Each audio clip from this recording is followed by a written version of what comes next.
The bell rang once. Not the sharp, cheerful sound it should have made, but a dull, suffocated clang as if the metal itself were tired. I froze in the doorway of the motel office, snow melting into dark footprints behind me. The heater hummed weakly. The air smelled old. Not dirty, stale. Like a place that had stopped expecting people. "Hello?" I called. No answer. The bell swayed slowly on its string, moving long after my hand had left it. That bothered me more than the silence. Behind the counter, a key rack hung crooked. Most slots were empty. A few keys remained, tagged with room numbers written in fading ink. One tag read 12, the ink scratched over so many times it looked wounded. Something tapped above me. I looked up. The ceiling had water stains shaped like fingers, reaching outward. One drop fell. Then another. But it wasn't water. It was thicker, slower. A sound came from the hallway beyond the office. Not footsteps, not quite. More like someone dragging something soft across carpet. I swallowed. "Is anyone here?" This time something answered. A whisper. "Close. Too close. You shouldn't stay." I spun around. The office was empty. The bell stopped swinging. Behind me, the hallway light flickered on, revealing a long corridor of closed doors, all identical, except one at the end. Its door was already open, and something inside it was breathing. I told myself it was only for one night. That lie settled easily in my chest, warm and convincing, like the motel itself pretended to be. Outside, the storm swallowed the road completely. Snow erased tire tracks within minutes, smoothing the world into something blank and final. Whatever lay beyond the parking lot no longer existed. Inside, Winter Haven Motel breathed slowly, as if asleep but not unaware. Room 12 felt smaller once the door closed. The lock clicked with a tired sound, the kind that suggested it had failed before and might fail again. I pressed my shoulder against the door anyway, listening. Nothing. No footsteps. No voice. Still, the sense of being watched didn't leave. The walls were thin, but not in the normal way. Sound didn't travel cleanly. It arrived warped, delayed, stretched, like the building decided what I was allowed to hear. I unpacked nothing. I sat on the edge of the bed and scanned the room again, slower this time. The chair by the window faced inward, not toward the glass. The curtains were half drawn, stiff with old dust. The dresser's top bore circular marks, like something hot had been placed there repeatedly. Burn marks. Ritualistic in their spacing. I shook my head. Travel fatigue does things to the mind. Long drives. White roads. Endless quiet. You start seeing patterns where there are none. The heater kicked on with a rattling cough. Warm air crept out, carrying a faint odor, iron and old soap. Beneath it, something else lingered. Not rot. Not mold. Something used. I lay back on the bed, boots still on, coat unzipped. The mattress sagged toward the center, as if shaped by someone who had lain there for a very long time without moving. Springs groaned when I shifted, complaining softly. That was when I realized the breathing hadn't stopped. It wasn't loud. It didn't come from a single place. It moved, slowly, around the room, rising and falling with patience. I held my own breath, listening harder. Silence. The breathing stopped the moment I focused on it. A laugh escaped me, thin and forced. "Great," I muttered. "Now I'm hearing things." To ground myself, I checked my phone again. Still no signal. The battery icon flickered between percentages, dropping faster than it should have. The time read 2:17 a.m. I was sure it had been just after midnight when I'd checked earlier. The knock came again. 3 taps this time. Firm. Intentional. My body reacted before my thoughts did. I stood, heart hammering, every nerve alive. The door didn't rattle. Whoever, or whatever, knocked knew exactly how much pressure to use. "Who is it?" I asked. No answer. I leaned closer, ear inches from the wood. The hallway beyond was silent. Too silent. No hum of lights. No wind. It felt sealed off from the world.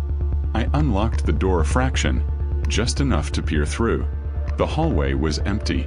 The lights at the far end flickered weakly, casting long shadows that didn't quite line up with the doors. Room 12's shadow stretched farther than it should have, bleeding into the carpet like a stain.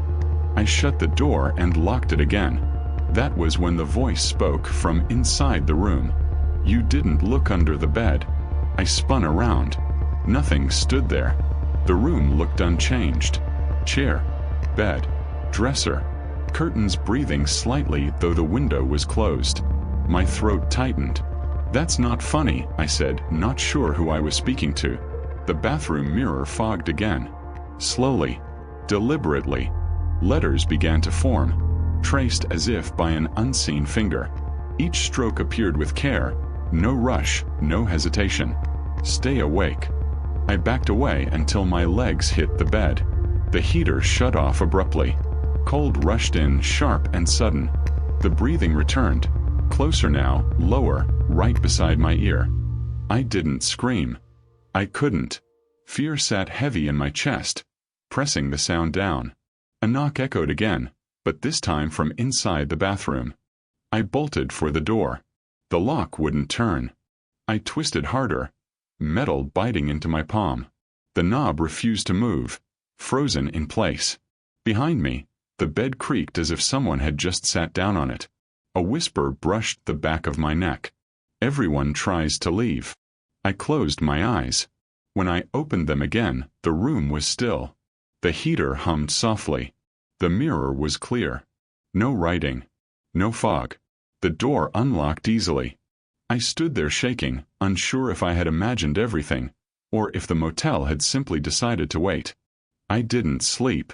I watched the shadows stretch and retract as the night crawled forward. I listened to doors opening and closing somewhere far away. I heard muffled voices, different accents, different ages, overlapping in low, broken murmurs. Travelers. Real ones. And sometime just before dawn, I understood something with absolute certainty. Winter Haven Motel wasn't haunted. It was occupied, and it already knew my name. Morning never truly arrived. The sky lightened, yes, but the light that seeped through the curtains was thin and sickly, like it had passed through something first. Snow still fell, though more slowly now, drifting sideways as if unsure which way was down. I stood at the window for a long time, watching the parking lot. My car was half buried. The road beyond it was gone completely, swallowed by white. When I finally turned from the glass, the room felt subtly wrong. Not changed, adjusted. The chair had moved a few inches closer to the bed. I was certain of it. I checked the bathroom. Normal. Checked under the bed. Empty, dustless, the carpet pressed flat like no one had crawled there in years. The mirror reflected me properly this time. No delay. No fog. Still, I didn't relax. Down the hall, the office light was on. The caretaker sat behind the counter, reading the same ledger from the night before. He didn't look up when I approached. "Road's still closed," he said, as if responding to a question I hadn't asked. "I heard voices last night," I said. That made him pause. He lifted his eyes slowly. "You hear a lot of things here." "They were people," I insisted. "Different people." "Yes." "That doesn't bother you?" His mouth tightened. "Should it?" I leaned on the counter. "How many guests are staying here right now?" He reached up and straightened a key on the rack. Room 12's tag scraped faintly against the wood. "Enough," he said. I waited for more. It didn't come. "There were names in the ledger," I said, "but none recent." He closed the book carefully, like tucking something in. "People forget to sign out." A woman's voice drifted from somewhere behind the office. Soft. Crying. I turned toward it. "Someone else is here?" The caretaker's hand shot out, gripping my wrist. His fingers were cold. Stronger than they looked. "Don't go back there," he said quietly. "Why not?" "Because they'll think you belong." He released me as abruptly as he'd grabbed me. The crying stopped. I stepped back, heart pounding. "Who's they?" His eyes flicked toward the hallway. Then, just as quickly, away. "Breakfast is at 8, he said. "If you're still hungry."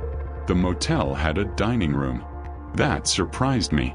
It sat behind the office, windowless, lit by yellow bulbs that hummed like insects. A long table stretched down the center, set with mismatched chairs. Coffee steamed weakly from a dented pot. 4 other people sat there. They didn't look at one another. A young couple at the far end whispered urgently, their hands clenched together. A middle-aged man in a trucker jacket stared into his cup without blinking. An older woman sat alone, her coat still on, her purse in her lap like she was ready to run. I took a seat near the door. No one spoke at first. The silence pressed in, thick with unasked questions. Finally, the older woman looked up. "Which room?" she asked me. 12. Her face drained of color. The man in the jacket laughed once, sharp and humorless. "Figures." The young woman leaned forward. "Did it talk to you?" My mouth went dry. "The room?" "No," she whispered. "The others." I hesitated. That was answer enough. The trucker jacket man finally looked up. His eyes were bloodshot, rimmed red. "I'm Mark," he said. "I've been here 3 nights. "That's impossible," I said. "The storm." "I know." He took a shaking sip of coffee. "I've tried to leave. Every time I get in my truck, I'm back in the parking lot. Same spot. Same snow." My pulse quickened. "You're saying—" "I'm saying this place doesn't let go easy." The older woman swallowed. "They come from the walls at night," she said. "Not bodies. Not really. Just presence." The young man nodded. "They tell stories." That caught my attention. "What kind of stories?" "Real ones," he said. "Road trips. Honeymoons. Business drives. People who stopped here because they were tired or lost or desperate." His girlfriend squeezed his hand harder. "They say their names. They say how long they stayed." "How long?" I asked. The room went quiet again. Mark answered. "Until there wasn't enough of them left to leave. Over the next hours, maybe days." Time blurred inside Winter Haven. I learned the motel's history in fragments. A gas station attendant from a nearby town had mentioned it once, Mark said. An old place, built decades ago, popular with winter travelers before the highway rerouted. People began disappearing. Cars found abandoned miles away. Some never found at all. No bodies. No signs of struggle. Just stories. The motel didn't kill, the older woman insisted. It keeps. At night, I started hearing them more clearly. Whispers bled through the walls. Murmured conversations that felt half-remembered. Laughter that cut off too suddenly. Arguments replayed over and over, stuck on the same lines. One voice followed me constantly. A man with a soft accent, telling someone he'd be back soon. A woman crying about missing her exit. A child asking how much longer. Sometimes, when I passed certain doors, I caught glimpses through the cracks. Room 7 showed a family frozen mid-dinner, their movements looping every few seconds. Room 3 smelled strongly of perfume and blood, though nothing was visible inside. Room 9. Room 9 was empty, except for scratches covering every surface, layered so thick they looked like fur. And always, Room 12 changed when I wasn't looking. The stains on the ceiling spread. The burn marks on the dresser multiplied. The mirror began reflecting things behind me that weren't there when I turned around. On the 4th night, though I wasn't sure anymore, I found my name in the ledger. Written in my handwriting. Dated 3 days earlier. I confronted the caretaker, slamming the book open on the counter. "Explain this." He looked at the page. Sighed. "It's starting," he said. "What is?" "You listening." His voice softened. "This place feeds on attention. On memory. On people who notice too much. So why are you here?" I demanded. He met my gaze. "Because I noticed first." That night, the whispers grew louder. They stopped pretending to be distant. They spoke directly to me. They told me how cold it was when they arrived. How tired. How relieved they felt to stop. They told me what room they stayed in. Every story ended the same way. I thought I'd leave in the morning. The walls pulsed gently, like something breathing beneath them. I realized then that Winterhaven wasn't trapping people by force. It was rewriting them, turning travelers into stories, echoes. And room 12, the room that never stayed empty, was where stories finished. As the lights flickered and the doors began opening on their own, one after another, I understood the final unbearable truth. The motel didn't need storms to keep people here anymore. It had me. And it was almost done listening. Night returned, though time no longer followed any rules. I didn't know whether hours or days had passed. The snow outside had stopped, or at least it didn't matter anymore. There was no outside. Room 12 had become a chamber of anticipation. Every object pulsed with intent. The chair faced me now, flatly accusing as if it had witnessed everything. The burn marks on the dresser had multiplied, forming shapes that resembled faces frozen in silent screams. Ceiling stains had grown, long fingers reaching toward me, trembling as if they were about to touch. The whispers began in the corner of my mind first, then spread like a sickness, wrapping around my consciousness. You can't leave. You belong. Tell your story. I tried to speak. My voice cracked. I don't belong here. The room answered with a laugh. Low, rumbling, human and not. It seemed to come from everywhere. Walls, ceiling, floor, even beneath the bed. I backed up against the wall. The mirror trembled, then warped. My reflection wasn't my own anymore. My face stared back hollow-eyed, pale, lips twisted in a silent scream I couldn't make. Behind it, a figure crouched. Fingers long, grotesque, scraping against the carpet, sliding slowly toward me. The door rattled violently. The lock clicked as if unlocked by an invisible hand. I reached for it. My hand passed through. The knob wasn't there. Just the wall. I ran. Down the hallway. The lights flickered, revealing doors that stretched impossibly long.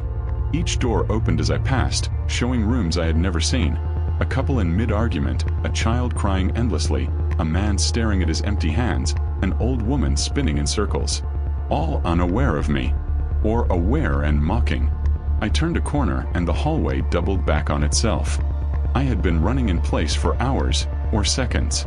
The doors behind me had disappeared, replaced by solid wall. Ahead, a shadow moved. Not human. Not fully. The caretaker appeared at the far end. His eyes were black hollows now. It's your turn, he said. Calm. Inevitably. I screamed. He smiled. The whispers became coherent, angry, accusatory, pleading. You shouldn't have listened. Too late. Finish your story. I stopped in the middle of the hall. The snow outside the windows had turned black. Shapes pressed against the glass. Faces of people who had disappeared, their mouths open, screaming silently. Their eyes empty and shining, fixed on me. The walls began to pulse, breathing in and out like lungs. The hallway stretched into infinity, then collapsed into a cube. The ceiling tilted, then fell. The floor gave way, revealing darkness beneath. I fell. I landed on cold tiles, but they weren't tiles. Bone, perhaps, or wood shaped like it. The whispers turned to voices I recognized. Claire, Evan, Mark, Ruth. They repeated my own words back to me. Leave, leave, leave. Every repetition made my head pound. The voices overlapped, echoed, shouted, screamed. I clutched my ears. The mirror appeared before me, floating in midair. My reflection moved independently, screaming for help while I watched helplessly. I ran. The hallway twisted into a staircase spiraling downward. The stairs never ended. Doors lined the walls, each one a variation of room 12. The sound of breathing grew louder, faster, synchronized with my heartbeat. I tried to stop, tried to catch my breath, but the building had taken over my body. My legs moved on their own. Then I saw it. A shadow taller than the ceiling, wider than the walls, crawling on all fours, body indistinct, limbs stretching impossibly. Eyes, hundreds of tiny red points, glimmered in its headless face. It moved with the patience of centuries, slowly closing in, dragging something that looked like chains or sinew behind it. "You listen," it said. Its voice was every whisper, every laugh, every sob combined into one. "You stay. You tell. Or you sleep forever." I tried to fight. I swung at the air. I screamed. I kicked. But my body was not my own. The stairs carried me down. The walls pressed in, stretching further apart, doors opening and closing on their own. Room 12 appeared beneath me like a pit, and I fell into it again. This time the bed was alive. Sheets coiled around me, binding tightly. The chair leaned forward, edges sharp as teeth. Dresser drawers opened by themselves, revealing endless copies of the ledger. Every page filled with my name, my handwriting, my memories, my voice. The whispers turned to shouting. My memories were repeated back to me in warped, mocking form. Every hesitation, every fear, every panic amplified. The caretaker appeared beside the bed. His eyes were now mirrors reflecting all the faces of the lost travelers. "It's your story," he said. "It ends where you end." A hand emerged from the mirror. Another from the floor. Another from the ceiling. They pulled. I resisted, but every effort seemed to slow me only briefly. I screamed. Hours, minutes, or seconds. The building didn't care. I saw my past. My future. Myself, older, hollow, writing in the ledger. Myself, screaming in the hallway, trapped forever. Myself, falling into room 12 again and again, infinite loops of terror. Every door led to another version of the same horror.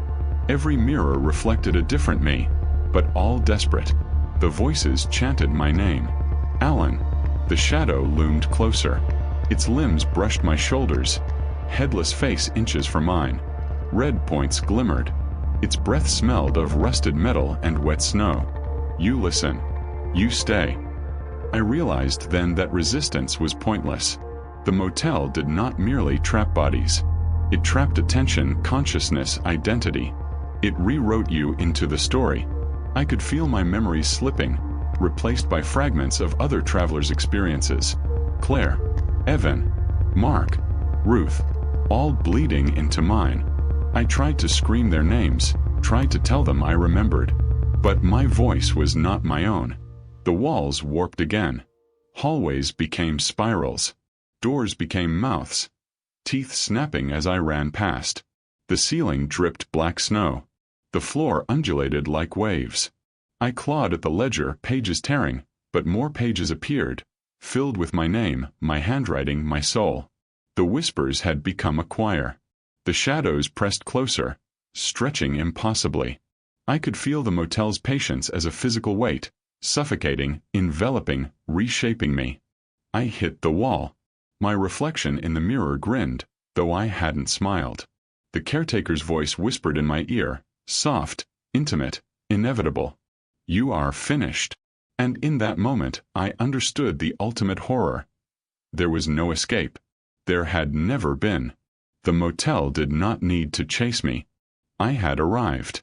It had already won. The shadows claimed me. The voices sang my name. The ledger closed itself. Room 12 exhaled. I was no longer a traveler. I was a story.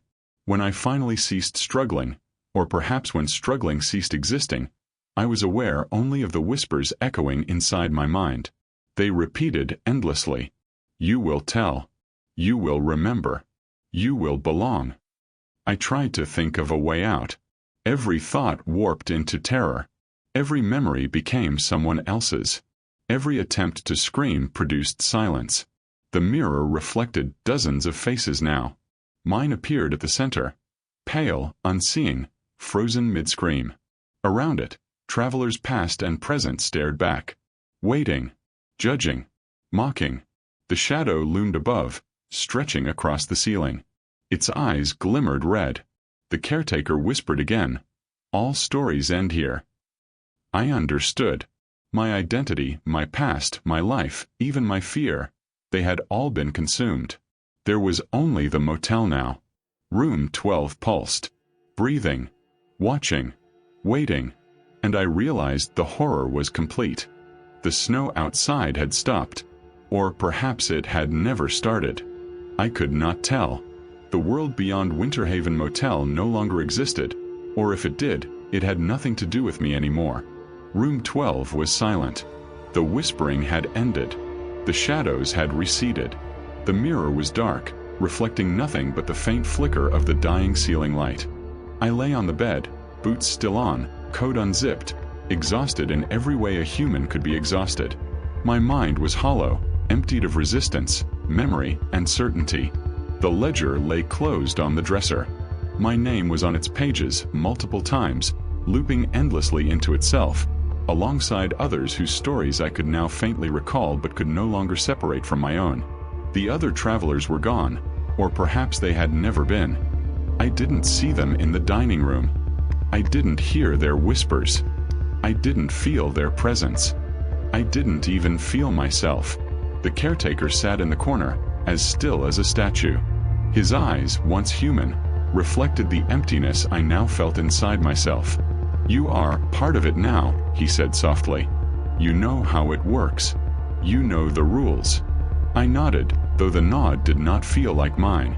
The motel had shaped me, rewritten me. The horror wasn't in the fire or the shadow or even the whispers. It was in the realization that I was no longer free. I had been absorbed, my life and mind folded into the story that Winterhaven Motel told itself. I tried to speak. My voice barely left my throat. "Will anyone else come?" He smiled faintly. "They always do." Lingering horror. The hallway beyond room 12 was empty but alive.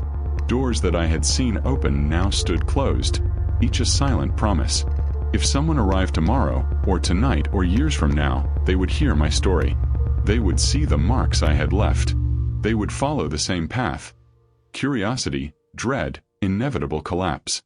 The room pulsed, breathing in rhythm with the faint heartbeat I could barely feel.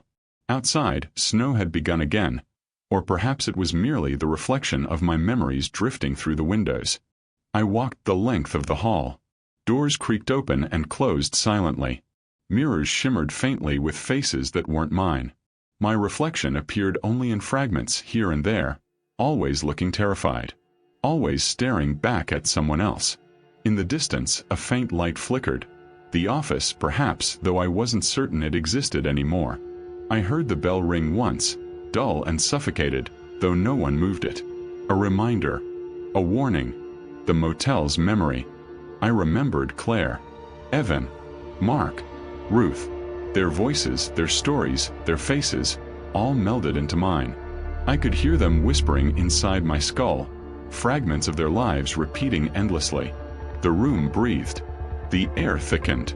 The heater rattled, though it had no source. The ceiling stains pulsed like fingers. The burn marks on the dresser seemed to move closer. Everything bore witness. Everything remembered. Winterhaven Motel did not need walls to trap travelers. It did not need locks, storms, or roads. It only needed memory, attention, life. And now I was its witness, its memory, its story. I walked past room 12 one last time. The door was ajar, inviting. My name glowed faintly on the ledger inside, alongside countless others. It was a welcome, a warning, a record of inevitability. I understood, finally, the true horror. It wasn't what happened inside the rooms. It wasn't the shadows, the whispers, or the shifting walls. It was the realization that no one who entered could ever truly leave. Not really. The motel remembered. I remembered. And the next traveler would remember me. Final chilling image. The storm returned outside, or perhaps it never left. A car approached the lot. The headlights swept across the neon sign, Winterhaven Motel. Vacancy, flickering as if alive. Inside, the doors opened slowly. The whispers began again. I felt them brush against me from every angle, the accumulated voices of travelers past and present, converging into a single, suffocating consciousness. The caretaker did not move. The mirror reflected countless faces, mine among them, all screaming silently. I reached out to the ledger, but it was no longer necessary. The motel had remembered me. That was enough. The snow outside fell heavier, swallowing the car, erasing tire tracks. Inside, the rooms waited. The doors opened. The shadows stretched. And room 12, as always, breathed, pulsed, and waited for the next story. The final thought settled in my mind like ice. Winter Haven Motel does not forget. And now, neither do I. Silence.